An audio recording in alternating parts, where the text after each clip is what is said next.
Doctor Who, The Spectacular Heist, Part 2.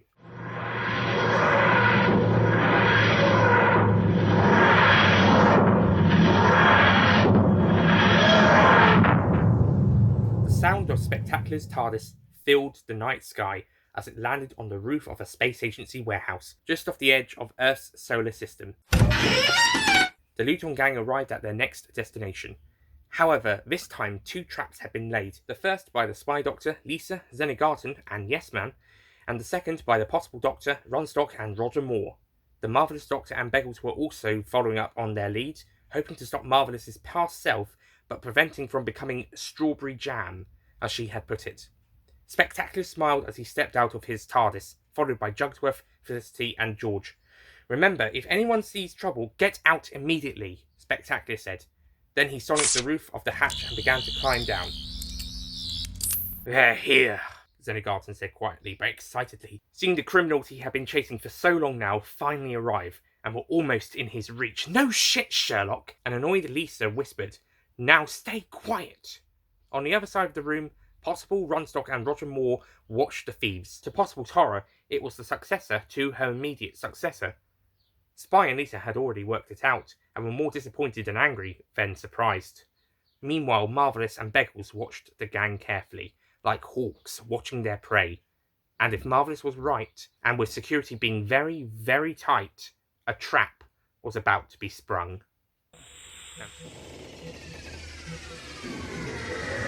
Doctor Who, The Spectacular Heist, written and read by Nick Payne.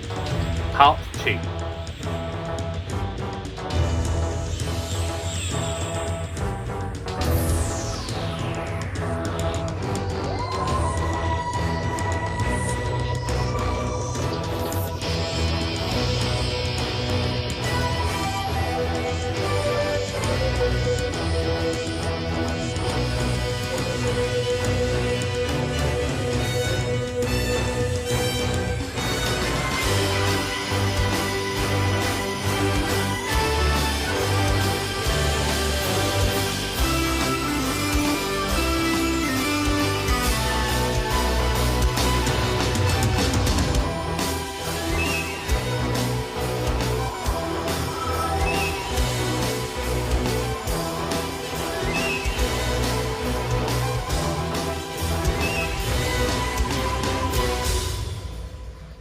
Felicity was over in another part of the warehouse to the others.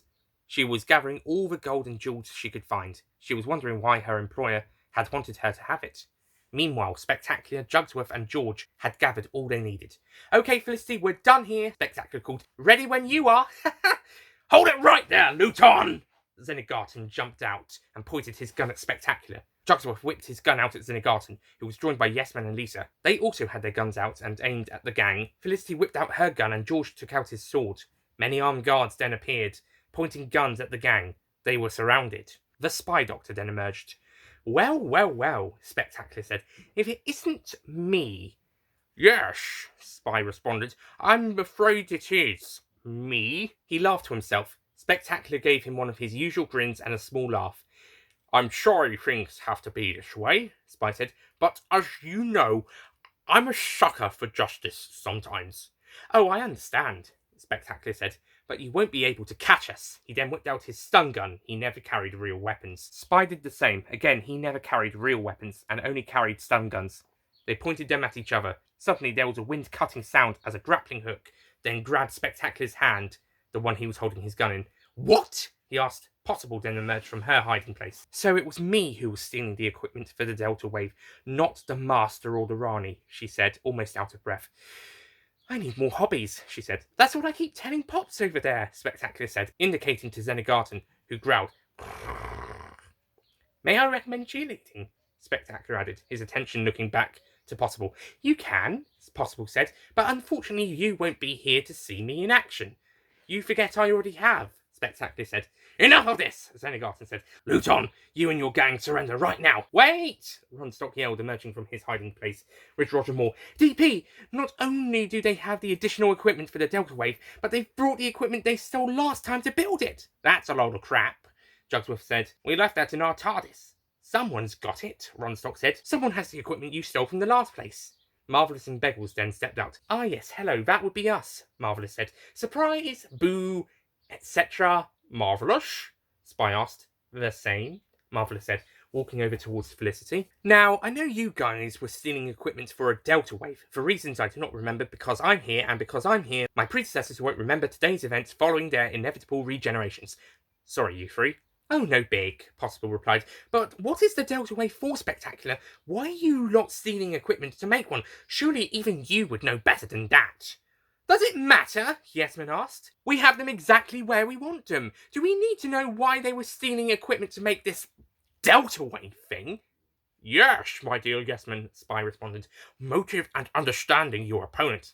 "That is very wise," George said. "It is always a good thing to know the strengths and weaknesses of your opponents.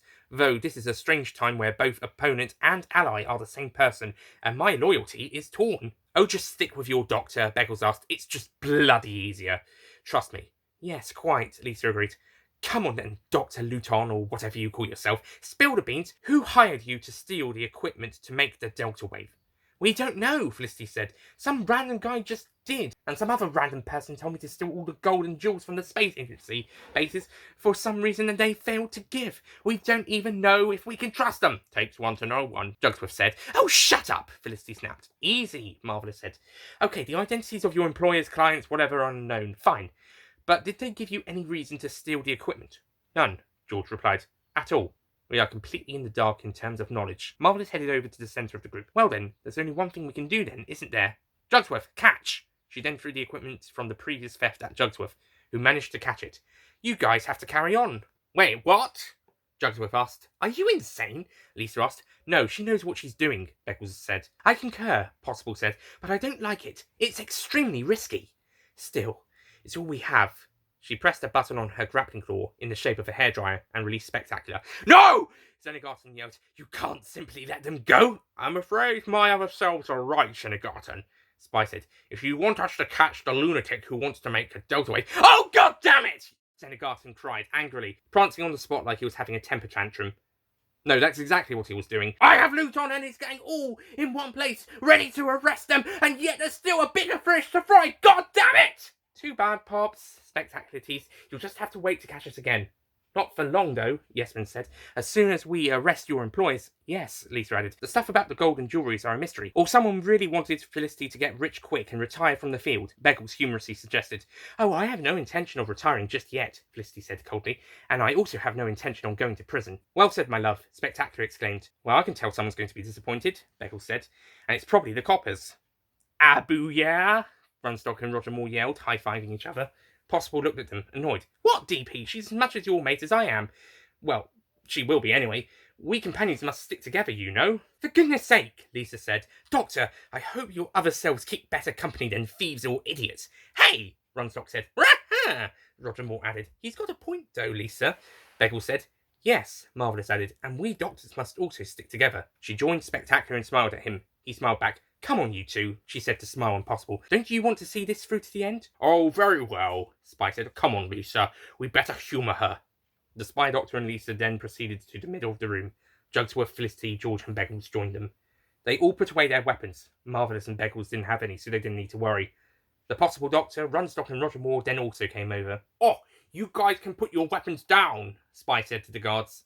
They did so. Zenigartan and Yesman kept theirs out, but lowered them and kept back. The Luton Gang then placed all the stolen equipment, gold and jewels onto the floor. "Right then," Marvelous said. "Now we just need to make some sort of appointment with your employees." Suddenly a portal opened and a man fell through. Everyone was taken aback by surprise. The man then stood up. "Wow!" he exclaimed, getting his breath back. "Come on!" That was a good entrance. The mysterious man smiled, slightly evilly but still impressed. Everybody else was still in shock. The man's face fell. "Be afraid, doctors. Be very, very afraid." "And who exactly are you?" Spy asked. "Ah, back when you were still naive," the mystery man said. "Then again, when haven't you not been?" he asked. "After all, I hired Spectacular and his little gang to do my dirty work for me, on the promise of a fortune. Ha ha ha! Oh yes, by the way, that does mean you're not getting paid?" He sniffed. "Well, not by me anyway." "Ah, crap," Jugsworth said. "I take it you are the one responsible for hiring us?" George asked. Yes, the mystery man said. You know, for the wisest member of the group, you're not very bright, are you? George scoffed a little. So, you're the one who hired them, Runstock asked. Yes, I thought we just established that, the mystery man shouted. George, I take it back. There are far dumber people in this room than you ever are. I can live with that, George said. Hey, Runstock replied. But who exactly are you? Lisa asked. I'm the person who hired the Luton Gang, the mystery man said. I am their employer. Or should I say, their master?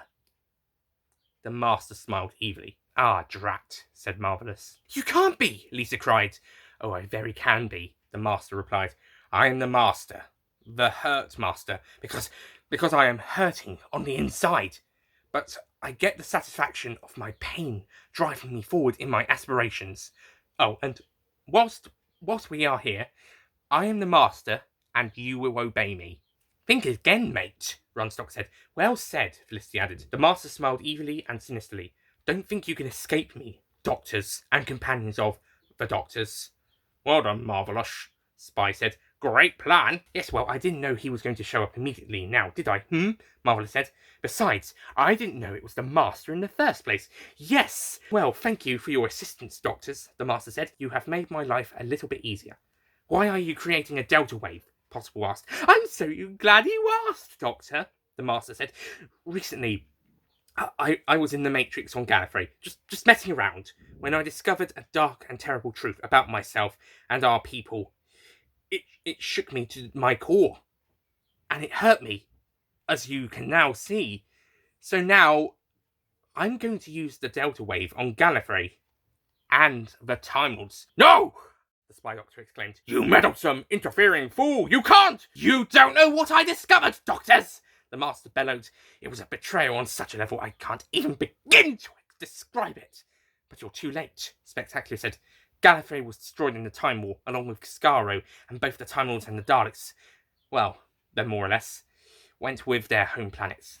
The end of the last great Time War. Everyone lost. Tears were coming down his cheeks. The happy-go-lucky nature of his disincarnation had been stripped back by pain, sorrow, and regret. This is true, George replied. You are mistaken, Doctor, the master said. I saw it happen, Spectacular said, then got right into the master's face. I made it happen! You destroyed us! Possible exclaimed. She now understood everything. Spectacular looked at her, then looked away. I had no choice, he said. There's always a choice, Possible said reassuringly. But you aren't there yet, Marvelous said. You haven't seen what was created in the final days of the war. That's why I do what I do, Spectacular said. That's why I steal things, became a criminal. It's like taking a drug, to forget the pain and suffering that you've caused yourself, and the monstrous act you've committed. It is a crime I would allow Zenigartan to arrest me for. Zenigartan wept. Now he felt sorry for the Spectacular Doctor, and he couldn't believe it. Oh, Doctor! Felicity cried and came round to hug Spectacular. I'm so sorry! And yet the coward survived, the master said. Oh, and we got your little message, Jugsworth responded mockingly. Do my dirty work for me, please. Poor little thing. But no one else is coming because no one else is left, George said. He is alone. He is not alone, Marvelous said. He's got us, his other selves. How reassuring, Spy said. Marvelous ignored him. And he's got you three, she said, now talking to Jugsworth, Felicity and George. And also Zenigartan and Yesman chasing you on all sorts of accounts. This is true, George said. We are sort of a dysfunctional family. Exactly, Marvelous said. Besides, she now came up to Spectacular and spoke softly but reassuringly. Gallifrey's back in the sky. We save it. You, me, and our other selves. Spectacular looked at her. Really? He asked. Trust me, Marvelous said reassuringly. She smiled. I don't know where, but it's safe. Spectacular then burst into tears and hugged her. Thank you, he said. No, Marvelous said. Thank us. And it's that saved Gallifrey that I'm going to destroy, the master announced. Goodbye, doctors! He then activated his portal and escaped. No! Possible cried out, but it was too late. The master was gone. Crap! Jugsworth yelled. What do we do now? Lisa asked. We take the fight to the master, Marvelous announced. Releasing Spectacular, we save Gallifrey. Again. The surface of Gallifrey was beautiful. The red, orange and yellow ground and sky had never looked more amazing. This is what the master had come to destroy. His home, his people, all because they had lied to him. This wasn't the first time they had manipulated him into doing their bidding in secret. They were the ones who had put the drumming in his head.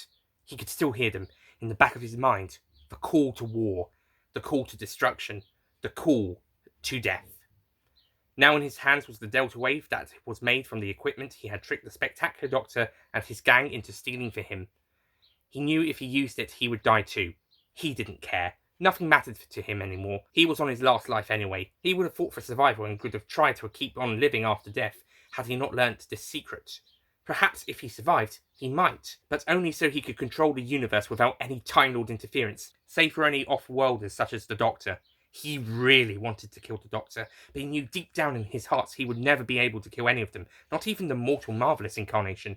A mortal with 10 times the lifespan of your average mortal Earth human, but a mortal nevertheless. He could not bear the thought of not being able to kill the Doctor, but that didn't matter right now. All that mattered was destroying Gallifrey. So much for self-preservation, he said to himself. He was standing in one of the red fields just outside of the capital, where the outsiders and hermits lived. None of them were around now. All that was here was himself and the Delta Wave, and now it was time to end it all. Everything. Why did he hesitate? Why did he not just press the button? Why could he not just kill them? It must be something inside of him that prevented him from going through with this. Well, in that case, the Master was just about to press down on the button when suddenly he heard a sound. A sound that brings hope and joy to anyone who hears it. The sound he feared the most. The sound of a Type 40 TARDIS capsule, and a well-travelled one at that.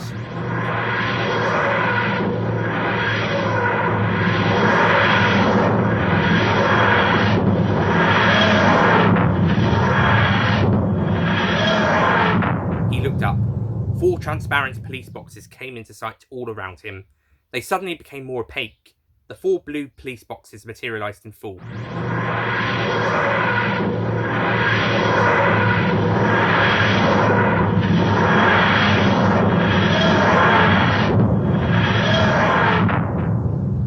Eventually, the sound of the universe stopped and 4 sets of doors opened. And the 4 doctors and their companions stepped out. All of them were deadly serious. The Master knew what they wanted. "Stay back, doctors," he said. "I'll do it." He wasn't sure if he meant it, but he felt confident in doing it. "I'll flipping do it!" His hand was on the button. He could press down at any moment. None of the doctors said or did anything. Neither did their obedient companions. The Master looked at them puzzled. What were they doing? He hesitated, but he still intended to go through with his plan. "If you don't go, doctors, you will die with me." "I thought you wanted me dead," the spy doctor questioned. "I no longer care about whether you live or die," the Master said. "I cannot kill you, no, not even you, Marvelous, and I cannot bear that. So go and live out there in the universe. The universe you're always desperate to explore. Leave me to my fate, and that of our peoples." "Not that long ago I was in that same position," Spectacular said softly. "My hand was on the button that would wipe out everything I held dearest to me, and that's all I despised above everything. And for the sake of everything else, I held the button to destroy Gallifrey, Skaro, the Time Lords, the Daleks, and anything in between. And I wish never to be placed in that situation ever again. And I do not wish it upon anybody else, not even my greatest enemies." He was crying now, gently, but he didn't make a fuss. The Master looked him in the eye. He knew this doctor was telling the truth. "Right now you have a choice," the Marvelous Doctor said. "You can press that button, destroy yourself and all you hold dear, or you can let go." The Master looked into her eyes. Marvelous was asking him nicely to stop in her own little way. There was a slightly more sadness in her. Someone who had found solace in what they had done, rectified a mistake, but was still holding on to that guilt. "This is a decision I have not made lightly, doctors," the Master said. "You can't make me back down." "You don't need to go through with it, Master," the Possible Doctor said. "Whatever this is, we can help you. Please, just stop. Just think." The Master thought for a moment. "Call me by my name," he said. "Master," Possible replied. "Come again?" the Master asked. He was going to drag this out as long as he could. "Master," Possible replied. "Can't hear you, love." The Master mocked her. "Master!" Possible said one last time. This time, everyone else joined in. "I mean, come on," Runstock said. "How many times do you need to hear your own name?" The purpose of this exercise was to get his rival and nemesis to speak his name to satisfy his perverted and pathetic desires of self-indulgence, George replied. Well, I like it when you use my name, Doctors, the Master said. You chose it, Spy said. As you chose yours, the Master responded. But tell me, Doctors, what would be the point in living knowing this truth? Knowing the truth about the Timeless Child? And what's the Timeless Child? Beggles asked.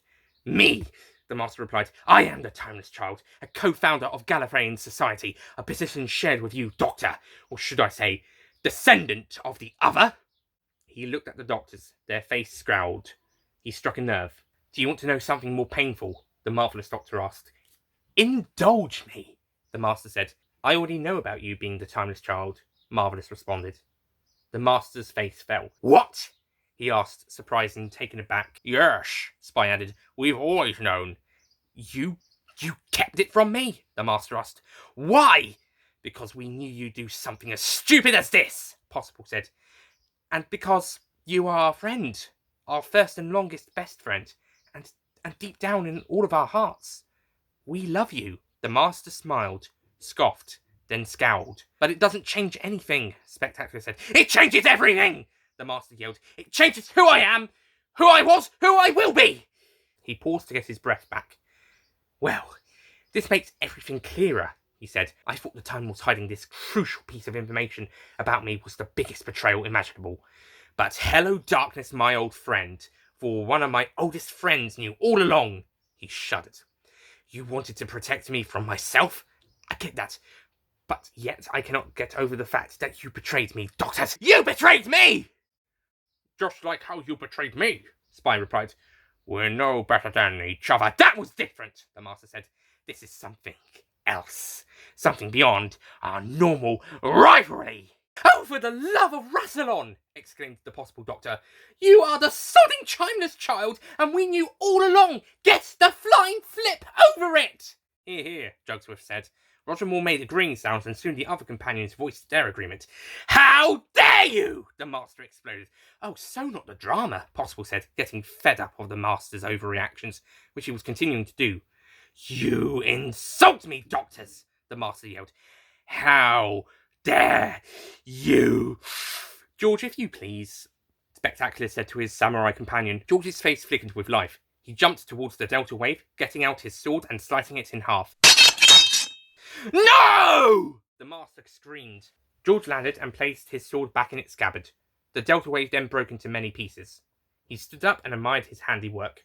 The Master screamed and aimed his tissue compressor unit at George. Suddenly, Roger Moore and Beggles simultaneously pounced on top of him, making him lose balance. Then Lisa, Runstock, Jugsworth and Felicity together grabbed the Master. Their weight on top of him, plus that of Beggles and Roger Moore, made him fall to the ground. They made sure he couldn't get to any of his weapons or gadgets. Then Felicity and Jugsworth grabbed the Master's wrists and pulled his arms behind his back. Lisa then snapped a pair of handcuffs on them. As Inspector Zenigartan would say, "You're under arrest!" she exclaimed. And I personally feel vindicated and satisfied to be the one to do it, old buddy. She smiled as she and Runstock brought the Master to his feet. Jugsworth, Felicity, Beggles and Roger Moore getting off him as they did. They turned round to face the Doctor. Just because you have me as your prisoner does not mean that this is over, Doctors, the Master announced. I'll drink to that, the Spy Doctor said, and opened the TARDIS doors. Lisa and Runstock escorted the Master inside. Runstock then re-emerged and shook the Spy Doctor's hand. Well, it's been fun, Doctors, Spy said, but now me and Lisa must take the Master into custody. We must dash before he tries to escape. Give our love for Zenigartan and Yesman for us, Spectacular said. Oh, very well, Spy said. He then got inside his TARDIS. It dematerialized a moment later.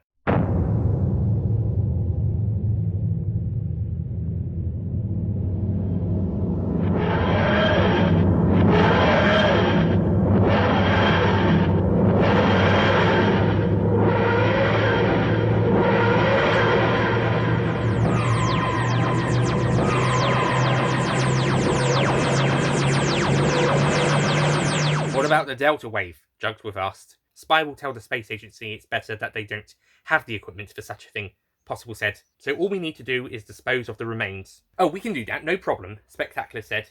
Let us do some good today. Thanks, boss, Jugsworth said. Yay, Felicity added. George did not say anything, but instead started to pick up the pieces. "Oh, come on then," Felicity sighed. "We might as well get on with it." Suddenly her phone buzzed. She got it out and checked it. It was a text message from her other client. "Thank you for stealing the gold and jewels from the space agency. You have aided the cyber cause, John Lumick." She looked up. "What?" she asked. "What?" Spectacular asked. "Oh, don't start," Marvelous said. "Wait, did you say cyber cause and John Lumick?" Possible asked. Yes," Felicity said, checking her text. "Why? John Lumick of Mondas created the Cybermen," Possible said. "Yes! Of course!" Spectacular exclaimed. "He got you to steal the gold and to prevent the space agency to use it against the Cybermen." "What about the jewels, boss?" Jugsworth asked. "Just a bonus," Spectacular responded. "I guess we'll have to return to..." "What?" Felicity screamed. "We can't allow the Cybermen to grow in strength, Fliss," Spectacular said. "We're thieves, yes, but as a doctor, I have a duty to protect the universe." "Well then," Jugsworth said, "instead of returning the gold and jewels, let us take on these cyber bastards ourselves." Spectacular smiled.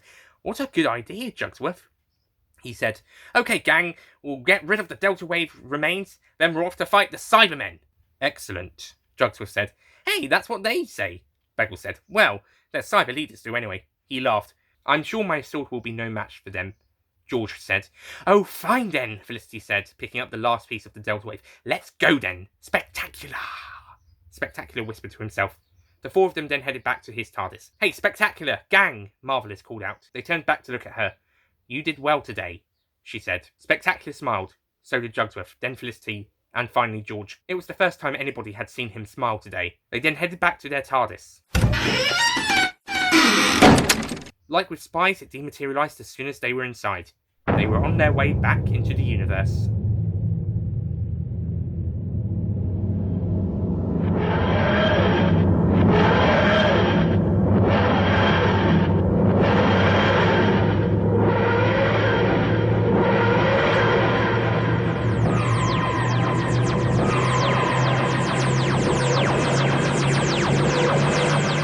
"So what do we do now?" Possible asked Marvelous. Marvelous smiled. "Just be magnificent," she responded. "Think you can do that?" "Oh, no big," Possible said. "Come along, Runstock." Roger Moore. "Okay, DP," Runstock said. "It was nice meeting you, Dr. Marvelous."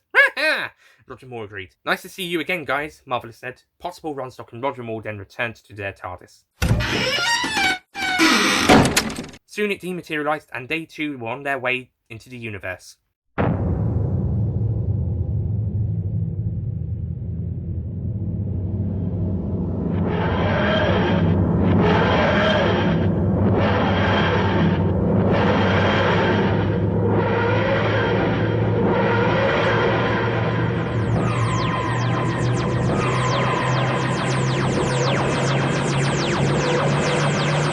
Marvelous then took one last look at the citadel of Gallifrey.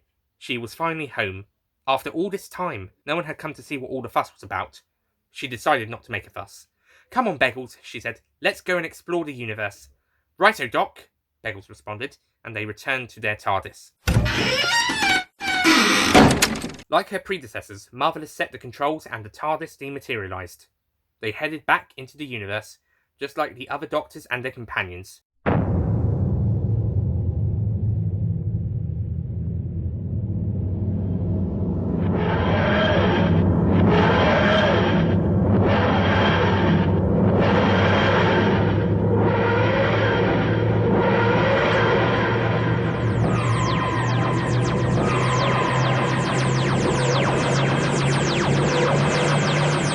Now the fields of red, orange, and yellow were empty once again. Silence fell upon the surface of Gallifrey, as it should be, and it remained safe, so long as the doctors were out there. All of them. The end.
Don't forget to click below to subscribe to the official Nicholas Payne audio YouTube channel.